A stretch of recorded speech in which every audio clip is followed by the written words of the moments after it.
যে সময়ে ৩ থেকে ৭ বছরের শিশু মেয়েরাও ধর্ষণ থেকে নিরাপদ না, সেই সময় দ্বারাও আমরা নিজেদেরকে শ্রেষ্ঠ জাতি হিসাবে দাবি করি। যে সময়ে ফ্রি মিক্সিং ভাবে পড়ালেখার কারণে বিভিন্ন জায়গায় শিক্ষক দ্বারা ছাত্রীরা ধর্ষিত হইতাছে, সেই সময় দ্বারাও আমরা শিক্ষার মানদণ্ড নির্ণয় করি। একদিকে দেশের মান্যগণ্য লোকেরা দেশের গরিবদের দিকে না তাকিয়ে বিলাসিতায় দিন কাটাইতেছে, ঠিক সেই সময় আমরা নির্লজ্জের মতো আবার দেশের রেমিটেন্স যোদ্ধা প্রবাসীদের নিয়ে সমালোচনা করি।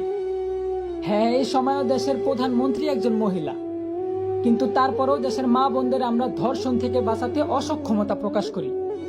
বলি মুসলিম দেশে বিধর্মীরা হত্যাকাণ্ড চালায়, তার কোনো বিচার নাই। সংখ্যায় বেশি আর দেশটা মুসলমানদের হওয়া সত্ত্বেও প্রতিবাদ করার মতো কেউ নাই। আসলে আমি মনে করি কি ভাই, আমাদের দেশে ইসলামের পক্ষে সঠিক বিচারই নাই।